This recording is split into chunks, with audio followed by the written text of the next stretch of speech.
Ladies and gentlemen, millions of people hear his voice over the airwaves during his highly popular radio program at CFRB 1010. He speaks his mind. He reflects on very important social issues. He inspires. Ladies and gentlemen, Spider Jones. I am delighted to be here tonight. It's been a long time since I was in the church. I think the last time the Leafs had won the Stanley Cup. That's a long time ago. But I didn't write any speech. I'm not good at writing things. I like to be spontaneous. I like to speak from my heart. Sometimes I get in trouble. Other times I'm commended for it.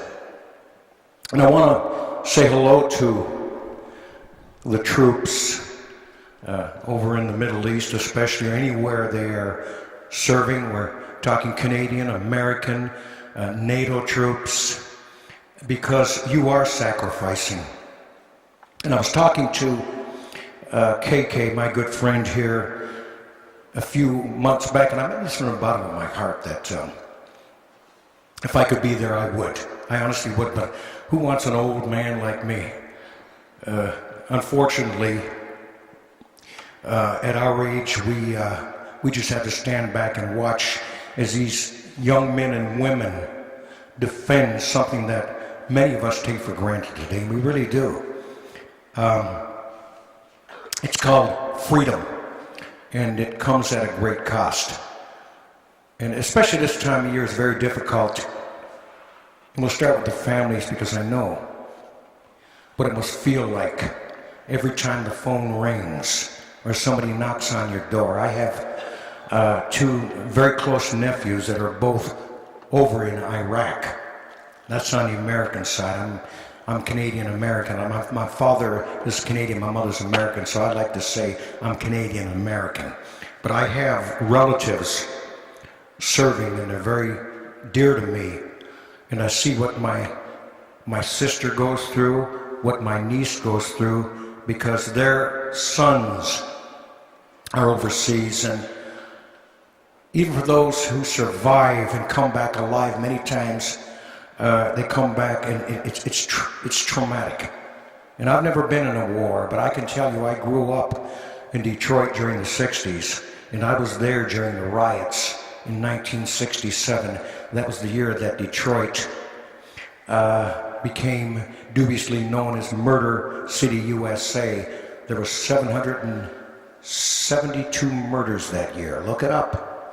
And many of them were friends of mine, close friends of mine. And it was a terrible time. But that's the closest I've ever come to war. For a week to 2 weeks, Detroit resembled Beirut.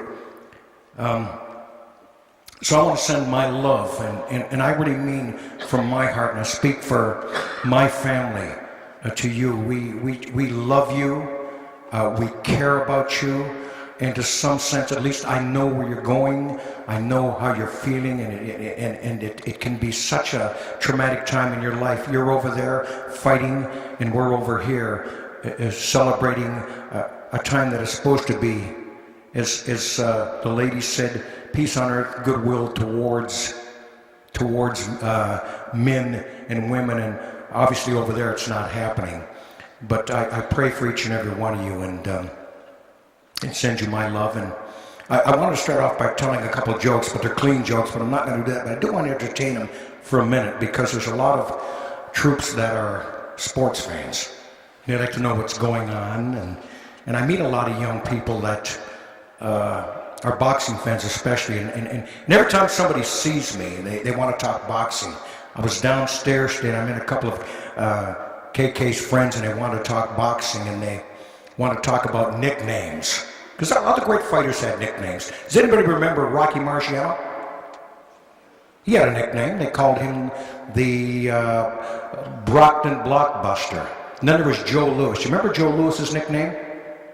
Anybody remember out there? That's right, the Brown Bomber. Wow, we got a boxing fan here.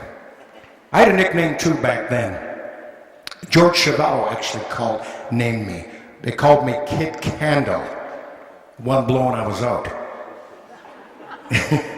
But, and then a lot of people like to ask me about some of the fighters, because some of the guys I fought were in the Marine Corps, so they were troops.